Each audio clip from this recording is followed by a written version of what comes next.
Well, hello, friends. This is Louise Eddington, the Cosmic Owl with Cosmic Owl Astrology.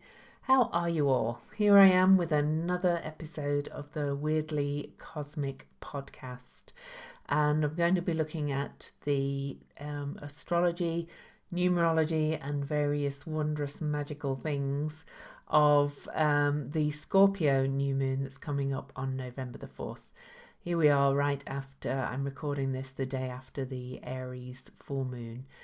And I have a little bit more to say about that before we dive in. But before I start, please subscribe to my YouTube channel and maybe click the little bell to get notified when I upload new content. And also maybe even consider going and leaving the podcast a review on iTunes, so that can grow this podcast, though I hope you like watching me on YouTube. So the first thing I want to say before I dive into the astrology of the new moon is that the full moon that we've just had, the Aries full moon, is, I've just realised now, the first of 6 full moons at 27 degrees. So this is always a super concentrated period. I'll talk more about it in the next full moon episode, which is actually about the lunar eclipse on November the 19th. But when we have a series of lunations at the same degree, there's a definite message there with the numbers. And so we'll look more deeply at 27, but I refer you to the last podcast for that Aries full moon for some details about that number 27, which is the number of the Bodhisattva. Okay. Oh, but here we are going into a Scorpio new moon. And the Scorpio new moon is on November the 4th, 2021 at 3:15 p.m. Mountain Time where I live. And so that's 2:15 p.m. Pacific, at 5:15 p.m. on the East Coast, and that will be 10:15 p.m. in the UK. So I think as long as the UK hasn't changed their clocks by then, I'm not sure when that's all happening because we'll have changed our clocks. We'll be on daylight time by then. In Australia and those areas of the world, this will be on November the 5th for you. Now, the first thing I find really interesting is that this is only 4 days after Halloween, so we're going to have a pretty dark moon on All Hallows Eve this year. The veil feels really thin lately. I don't know about you, but things feel like kind of really shifting, really off kilter. And I think I'm going to explain why. And that's why I wanted to mention the 6 full moons at 27 degrees before I started, because I think we're really going into a 6-month period of major transformation. So if we see, we had one on in October, a full moon at 27. So that's October, November, December, January, February and March. And there's many other reasons why, and I'll probably talk a lot about this in my videos coming up. So please keep following and follow my astrology posts as well on Facebook and Instagram. Okay. All right. So, but this new moon on November the 4th is at 12 degrees Scorpio, 12 degrees 40 minutes to be exact. And so it's at 12.3 degrees. So we'll be looking at the number. It's exactly by 7 solar arc minutes and applying, which means they're moving towards each other. 7 minutes apart from an exact opposition with Uranus in Taurus, retrograde Uranus in Taurus. So that's pretty much as exact as you can get. So I'll talk more about that. Uranus in the chart will be at 12 degrees and 47 minutes, but he's retrograde, and the sun and moon together on the new moon are moving forward together. So we've got the sun, our core, our ego, if you like, our core center of the universe, with the moon, our emotional body, on this no moon moment, because the point of the new moon is really a no moon. And here we have Uranus, the Great Awakener, retrograde, opposing it in Taurus, going, wake up, wake up. And I'll talk more about that as well. But as I said, that's a 12 degrees, and 12 is 1 plus 2 equals 3. So this is a 12-3 new moon. We also have Mars at 3 degrees of Scorpio on this new moon. So that's quite a lot of threes. It's actually on an 11 day. So we've got November, the month, an 11 month as well. But November is 11. So we get 1 plus 1 plus 4 is 6. And then 7, 8, 9, 10, 11 if we add up the whole numbers of the date. So it's kind of an 11 day on an 11 month. So we've got a bit of a gateway thing going on there as well. Oh, exciting. But we've also, it's a 4 day, and this is at 40 degrees, and that's a number of stability. So there's also something being fixed in place here, because these are fixed signs, this Scorpio and this Taurus. But we're being waken up out of our fixity to fix new things in place. And there's so much going on this new moon, or no moon rather. I do also, and will talk about briefly, want to mention that Mercury will have left the shadow of his retrograde in Libra, and Mercury will be at 28 degrees Libra, almost exactly conjunct to Haumea, which is rebirth. Haumea is one of the newly discovered dwarf planets, and Mercury has been through this journey of retrograde in Libra, dancing with Mars and the Sun, and now Mercury is following behind the other planets, about to move into Scorpio, and traveling over this planet of rebirth at 28 degrees that all the other planets have moved over to. So we'll probably talk a little bit more about that. Venus is spending her last day in Sagittarius on this new moon.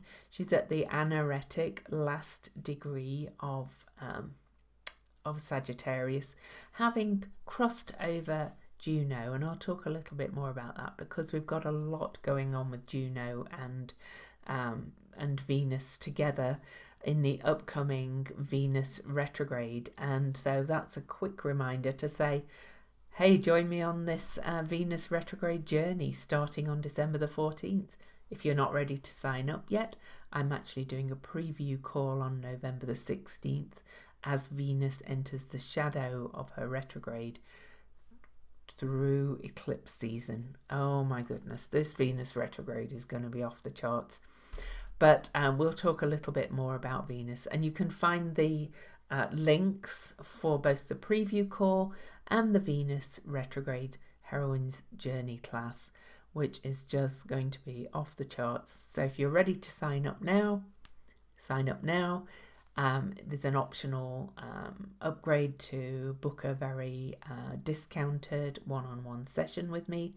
If you want to know more, sign up for the preview call. And if you just want to sign up for the preview call, that's fine too. All right, so let's look at some numbers first of all. So we've got a lot of 12s. We've got some 11s too. So we're going to look at both, but we're going to look at the 12s first of all. So the number 12 in numerology, it comes down to a 3. And 12 is, if you think about 12, it's the number of completion, it's the number of wholeness. We had 12 signs, we've got 12 planets, 12 signs, 12 houses in astrology. We had 12 gods and goddesses in the Dei Consenti in Roman gods and goddesses. There's so many things about the 12. We've got 12 hours in the day. It's a number of completion. It's a number of wholeness. We had the round table of King Arthur. Is everything's round. There's 12. There's 6 equal sides. There's 6 yin. There's 6 yang, and it all comes together to make this complete number, this 12. But we can break it down to a 3 as well. So 12-3 is about having very strong principles, okay? And it's the end of a cycle with new beginnings to come. The 12-3 has a love of pleasure and is creative and artistic. Growth, expansion, communication, rhythm and completion are all to do with the 12-3 vibration. So it's kind of a lovely number. It's completion, wholeness, creativity. The 12 itself is the 1 and the 2. So it's the 1, the divine masculine, and the 2, the divine feminine, resulting in the creativity of the 3.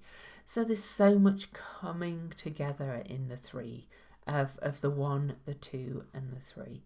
But we have to look at the 12 and the 3. So to my mind, this is a lovely, lovely new moon. And this is going to be the first of 5 new moons at 12 degrees.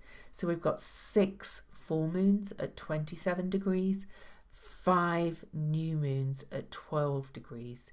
So this one is in November. Then we're going to have beginning of December, January, February, March again. I'm not sure when the new moon is in March. I haven't looked it up. But we're entering this whole period of 27 and 12. And then we've got that 11-11 vibration going on as well. Okay, that's with the day, the 11 months and the 11 day. And there are some, I think there's some 11, well, Venus is at the anaretic degree. She's at 11. We've got Hygeia at 11 degrees also. Not much to say about her, but there are quite a few 11s contained within this chart. And the number 11 is the master spiritual number. That's about the karmic master teacher. It's the number of enlightenment, inspiration, idealism, intuitive, psychic abilities. And so we're in the dark of this no moon. We're close to All Hallows Eve. We're entering eclipse season that starts, the first eclipse is on November the 19th. Then we have a total lunar eclipse on December the 4th. Then we have on December the 15th, we have all Mars moving past the South Node to create another draconic bowl.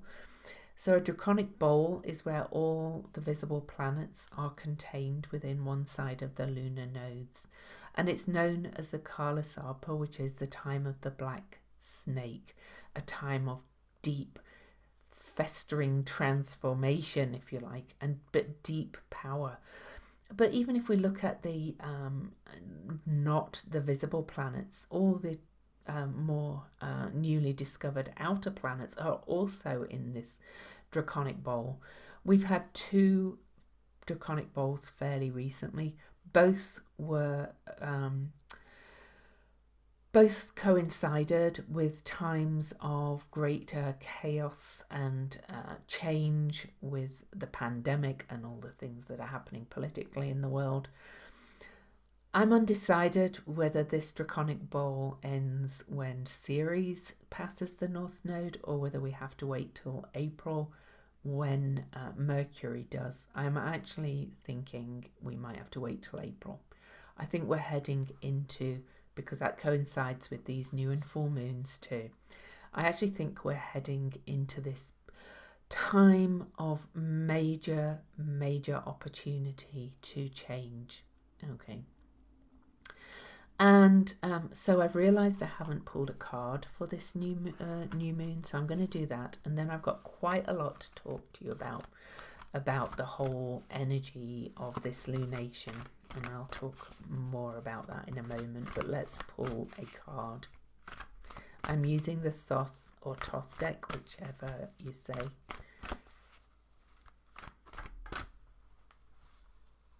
I think it's Thoth. And we get this card again, the Chariot. This, to my mind, indicates this time we are going in, you know, whether we'll be on actual lockdown or not. I don't want to get into that.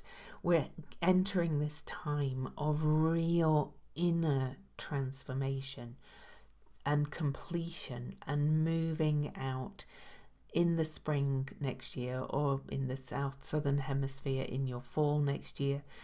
We'll be moving out of this period. After that time, the planets kind of spread out a little bit more. That we're moving out of this intense time that we've had. Planets like the square of Pluto and Eris will be starting to separate. The Saturn-Uranus square that we've had this year will be starting to separate. Everything's going to start moving apart, and we're going to start heading towards better times, in my opinion. But yeah, it kind of feels like, you know, we've been building up to this point.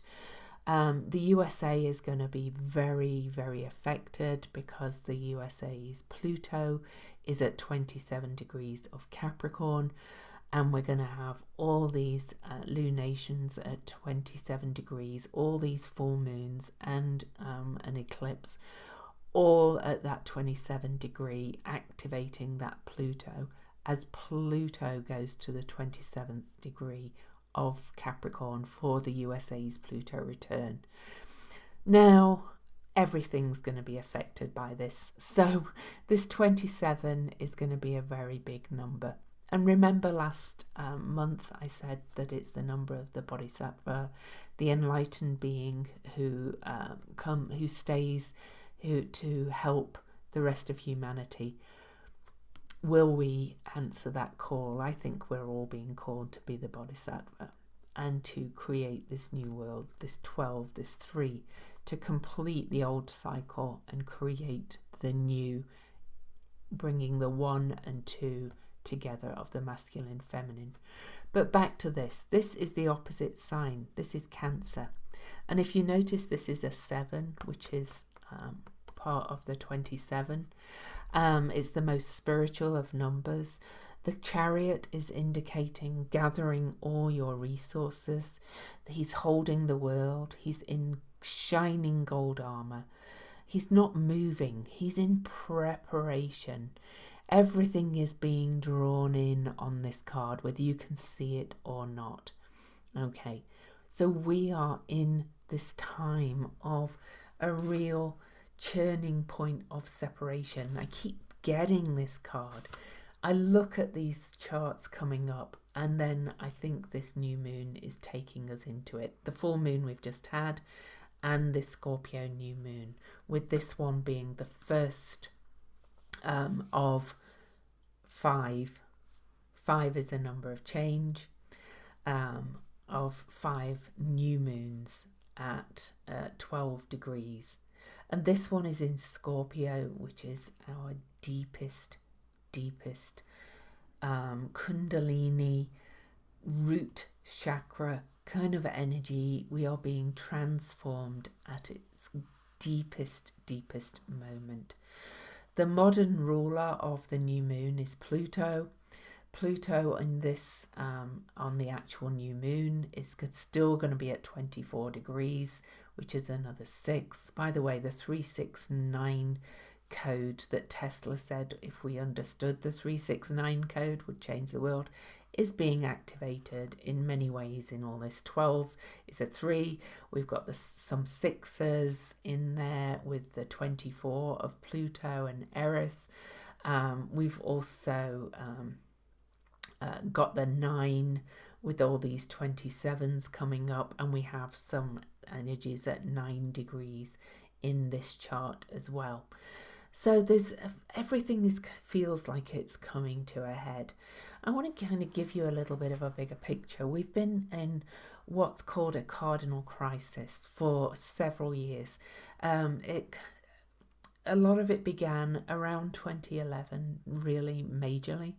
If anything does have a start and a stop with these things, with the Pluto Uranus square, we had several exact Pluto Uranus squares after Pluto had moved into Capricorn, the sign of our structures that we live in under, our institutions, and so on.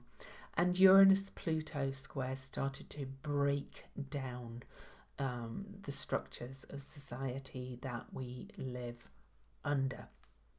All right, and then this cardinal crisis has continued with various other things, and just over the last couple of years we had the big conjunction of Pluto, Saturn, Ceres, Mercury and the Sun, all on January the 12th, 2020 at 22 degrees of Capricorn, in square to Eris, and at 24 degrees of Aries. Cardinal signs again.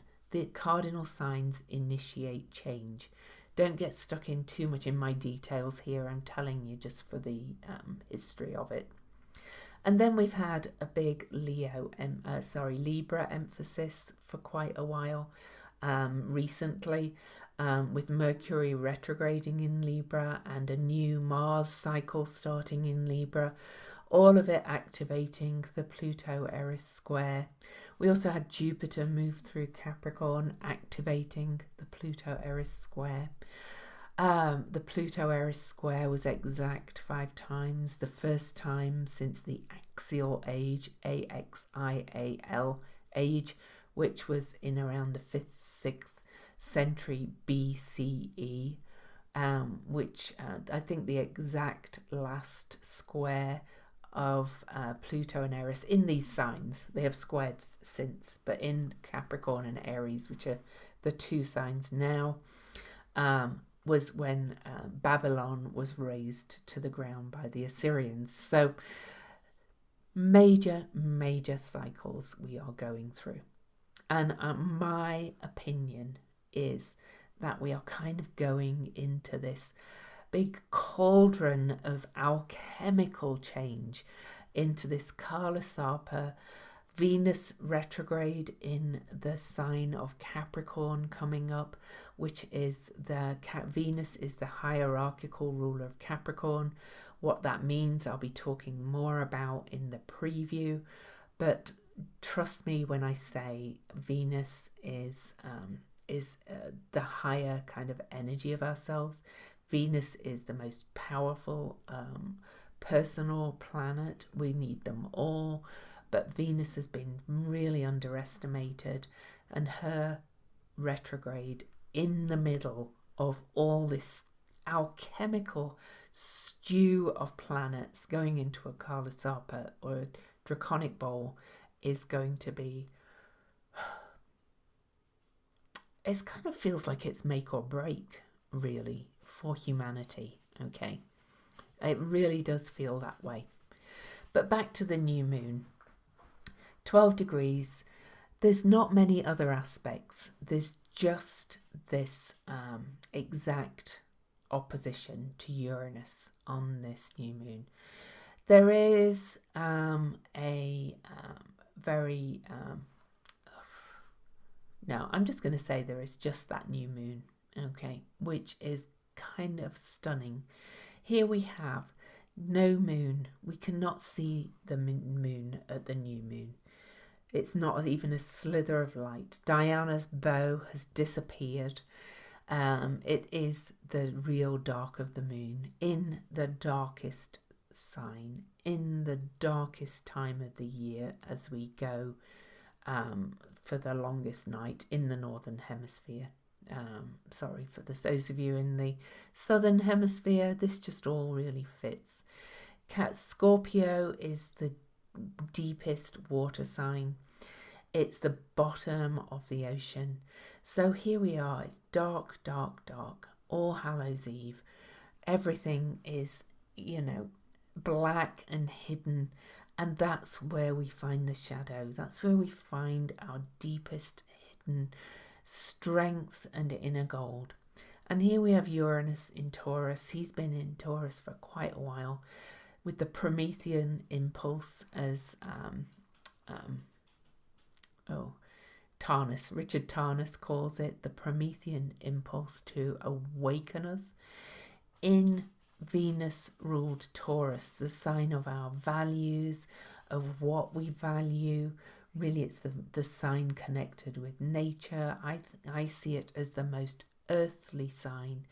I think we are being awakened to what we're doing on this earth, and this is kind of our make or break period for, are we going to do what's needed to be done? Are we going to move forward to change how we live on the earth, how we recognize this interconnectedness of it, this deep web of connectedness, or are we not? Okay.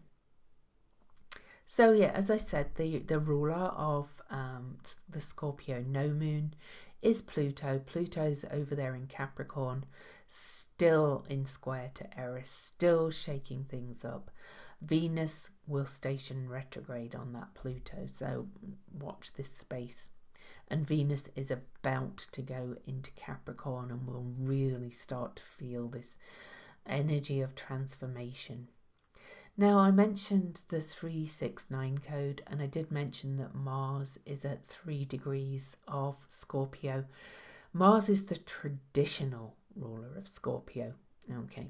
And Mars is actually at 3 degrees 33 minutes of Scorpio on this new moon, in the you cannot make this stuff up kind of energy.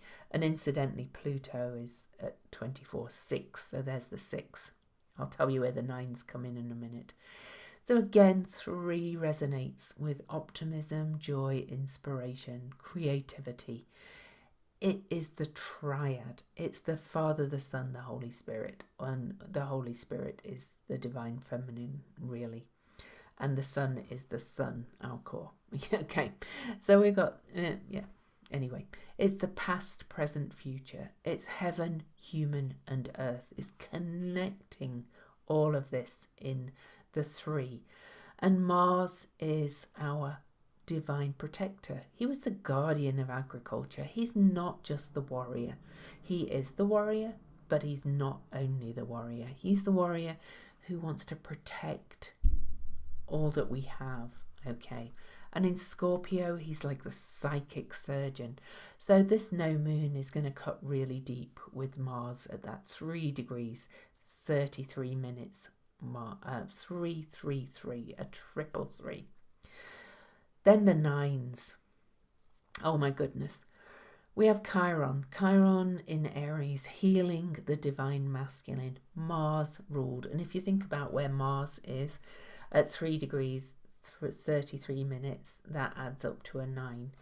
And Chiron in Mars ruled Aries is healing the divine masculine within both our hero's journey and our heroine's journey of coming to live in balance with the divine masculine and feminine within and without, because we have all of it within each of us, okay?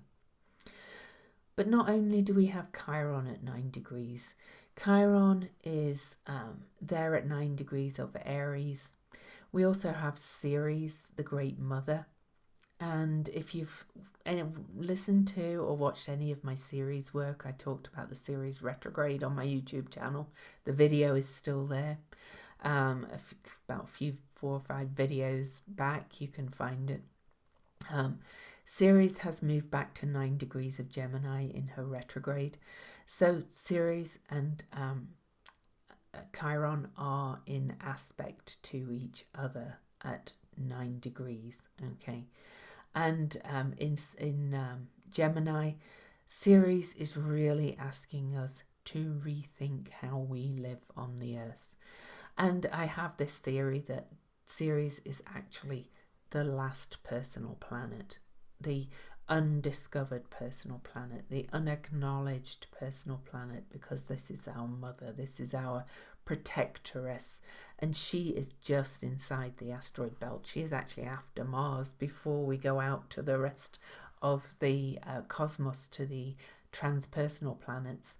And so I kind of think she is the missing link in our humanity. Yeah, maybe I get a bit fantastic at times, but I kind of feel it's right. Now, Ceres in Gemini is actually in square to Pallas Athena, the cosmic owl, and Daddy's daughter, Pallas Athena, in Pisces. And Pallas Athena really had daddy issues, if you like. She was the born from her father's head, and she leapt from his head. She was kind of this warrior who, problem solver, with her shield to repel the men in her life. She, if you like, was the divine feminine who was really trying to, I'm trying to find the picture I want to talk to you about, and I cannot find it. I will do in a second. She was the divine feminine figure who kind of rejected her femininity, if you like, because she did not have any masculine kind of any feminine kind of role models. Pallas Athena really represents the separation from the feminine and the identification with the masculine, of having to do that hero's journey, having to go out there and be alone, and very yang in energy.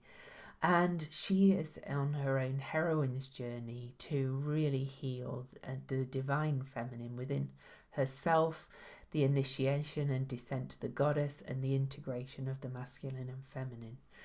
So we've got the nines in that, completing this 369 code, which Tesla and many others have talked about. You can Google it, but it's believed that the 369 code, what did Tesla say his words were? All right. Tesla's codes were, I can't remember, was the key to the universe. Okay. Now, I want to read you something that, talking about these numbers of the 369 code.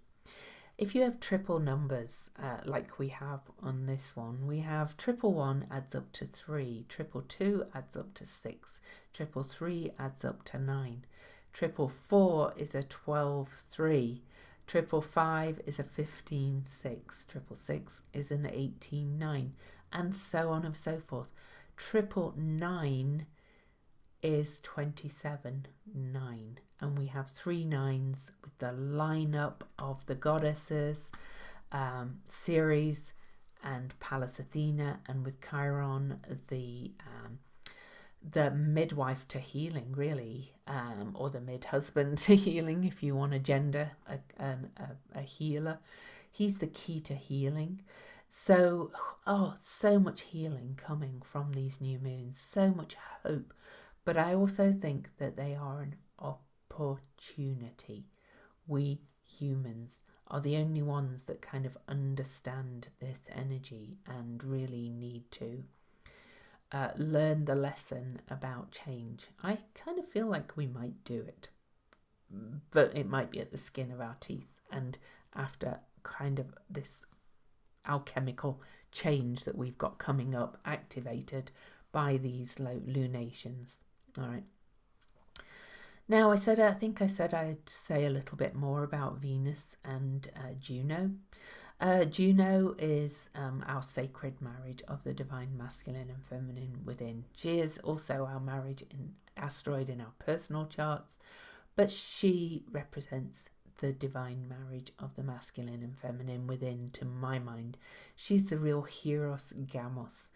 And all these asteroids and female archetypes that are being used now in astrology and in literature and in terminology are part of the rising heroine's journey. We're realizing that perhaps as feminists maybe for such a long time, a lot of feminism did really identify with the masculine. Really, you know, women have tried to be equal in a masculine world, whereas really we need to reintegrate the feminine and then integrate the masculine and feminine together.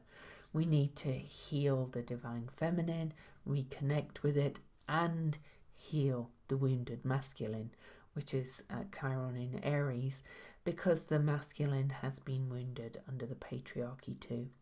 So it kind of feels to me like we're in this time of the black snake that is really pulling us towards healing all these woes that we've lived under the patriarchal systems for so long, so long, you know, to the point when I look at some of these cycles, I think, well, is there any hope? Because, you know, there's always been raping and pillaging and such, but actually, no, I believe there was a time when things were more balanced and we're being given a chance to balance that again at this time.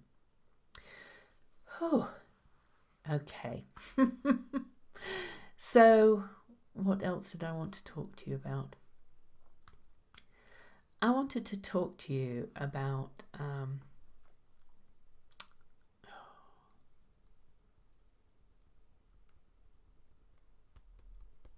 patience and waiting, I think. Okay. Because in all of this, the 27s, I read the last time I read the 27 Sabian symbol and the Chandra symbol by Elias Lonsdale. But I'm going to start looking at the I Ching too. Now, I want to read you about Hexagram 27. I have a therapist. I was telling her some of my own kind of awakenings and thoughts. And she said, I want to read you Hexagram 27. So she said the Hexagram 27 is Hsu, Hsu umlaut above. And that's waiting or nourishment.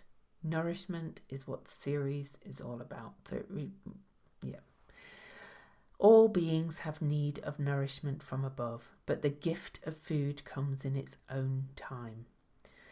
And for this one must wait. This hexagram shows the clouds in the heavens giving rain to refresh all that grows and to provide mankind with food and drink. The rain will come in its own time. We cannot make it come. We have to wait for it.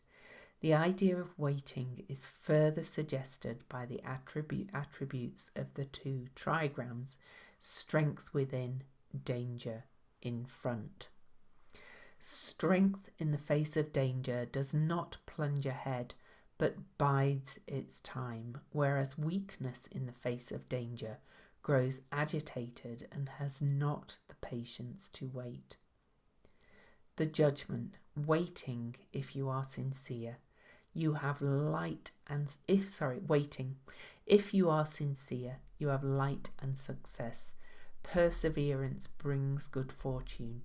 It furthers one to cross the great water. Waiting is not mere empty hoping.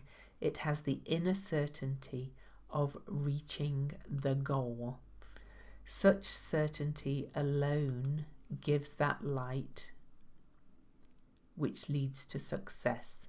This leads to the perseverance that brings good fortune and bestows power to cross the great water. So I'm not going to read you the whole thing, but I want to read you the little words about the image. Clouds rising up to heaven the image of waiting. Thus the superior man eats and drinks and is joyous, the 3, and of good cheer. The lines. 9 at the beginning means waiting in the meadow. It furthers one to abide in what endures. No blame. Okay. So to my mind, this is telling me that we need to get strength and courage and patience and wait. We're entering this 6-month period of intense Kali energy under the Kala Sarpa, this intense alchemical transformation energy. But it's got within chaos and change and alchemical thing, is creativity, the 3. And so more of that is coming forward with this lunation, to my mind. This is a pretty huge period, you know. Do I think it's all going to end? I do not know. Because time, you know, things don't have a start, things don't have a beginning, but this part is huge. I do want to talk to you quickly about the 12-3 again, though, of this. If you look at the watch face, if you think about how this shows up in everywhere for us, we have 12 at the top, which is a 12. 1 + 2 = 3. Then in the first quarter, like the horoscope or the chart, we have 1 and 2 = 3. Then we have 3. Then we have 4 and 5, which is a 9. Then we have the 6 at the bottom. Then we have 7 and 8, which is 15, which is a 6. Then we have the 9. Then we have 10 and 11, which all adds up to 21, which is a 3. You cannot make this stuff up at all. The same applies in a 24-hour clock face. I can tell you that one. 369 is a big thing, and it's showing up everywhere on this new moon. I think it's showing up on the next 5 new moons, including this one. It's showing up on the next 5 full moons and the one that we've just had at the 27 degrees. We've got so much 369 energy that is it's off the charts. Now, it could be said that 3 is energy, colour, matter world, volume, body. 6 is subjectivity, thought, goal, rule. 9 is love, light, existence, and energy. So put all those together. You know, you can look up more. This is amazing stuff, people. And yeah, I'm an astrologer, but I can't help, all these other symbols are just speaking to me right now. I think series is a huge part of it. I really have to start. Oh my goodness. Sorry. Our COVID numbers have gone. Anyway, not letting that bother me anymore. But anyway, let me read you the symbols for the degree of the new moon or the no moon. We always go up, so we go to 13, to Scorpio 13, and the reason is that the degrees of a sign in astrology start at 0 to 29 of each sign, and the symbols go from 1 to 30. So we don't have a 0 symbol, so we always go up, because rarely are we on exactly a number anyway. It's always like this one is 12 degrees and 40 minutes, so we go up to 30. Okay. So I'm going to read the Sabian symbol first. An inventor performs a laboratory experiment, the driving urge towards achievement, which is at the root of civilization.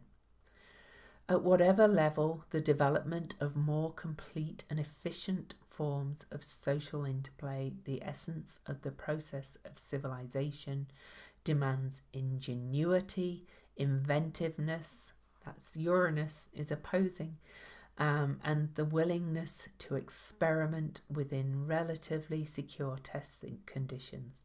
One must try to go to the roots of problems of interpersonal and international relations, as well as to discover the principles controlling the interaction between material particles and larger bodies. Modern technology is only one approach to an immensely complex problem. Intuition is as necessary to success as intellectual analysis. And Scorpio is deep intuition. All right. So he's talking really, this is Rudyard's interpretation, the ability to relate seemingly unrelated facts. So the energy of Uranus opposing this new moon is kind of awakening us to this ingenious energy, this inventiveness. Okay.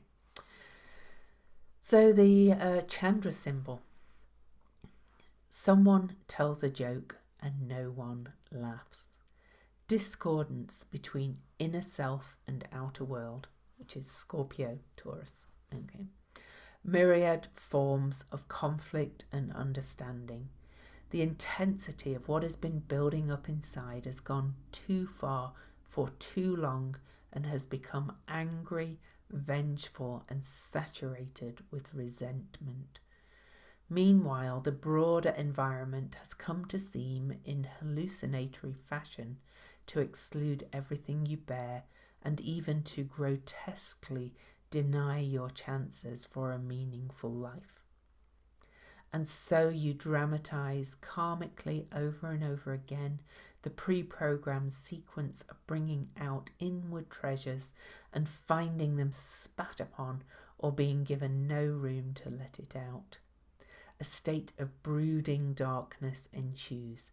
Fear and doubts multiply. However, a ray of hope exists. You must find, despite yourself, new ways to express and embody, implicitly embracing and encompassing the negative reflection feedback loop and saying, I can bring myself through another way. And this time, I will take the charge off and just be authentic without expectations or assumptions. And if I do bring myself through this way, I know everybody will get the joke. Now, I really kind of feel this personally. I feel it already building. I think I've kind of had this angry, vengeful, saturated with resentment kind of phase, and Scorpio can take us into those depths. However, what we're finding is this Uranus awakening to finding our own way through that will take the charge off and allow us to be authentic in this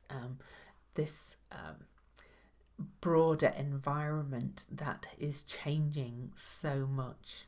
Okay. So I hope this all has meaning for you. I kind of feel like I'm really going off onto kind of real wow stuff lately, but it's just been speaking to me, and I hope that I can take you with me. What I see overall with this new moon is it's the start, we actually started on the full moon, but when we go into the darkness, we're really in this alchemical soup, both personally and collectively. Okay, we're going into this journey into our collective shadow, our real darkest hidden self, to find our hidden strengths, to mine our inner diamond, to find and create a better life, a better world, and to move forward. So don't forget to subscribe to my YouTube channel for more of this. I feel I'd love to tell you a little story about myself before I go. Okay, my chart, I'm not going to show it, but I have all these major goddess figures prominent in my chart. the asteroids or dwarf planets as we call them. Ceres is conjunct my ascendant. Athena is conjunct Jupiter, my ruling planet, her father. Juno is conjunct my Mercury. Vesta is square my Uranus Chiron opposition, almost exactly. Lilith is conjunct my moon. I feel like these goddesses are just speaking to me at the moment, so I hope you let me speak them through me. So subscribe to my channel, share if you feel so inclined, give me a thumbs up if you enjoy the video, give me a comment, give me your thoughts about what's coming. I'm actually going to copy and paste that Chandra symbol because it's so complex in the notes on both the podcast and on YouTube, so you can go and read the words yourself. But you can also Google Chandra symbols and find the one for Scorpio 13 on a site called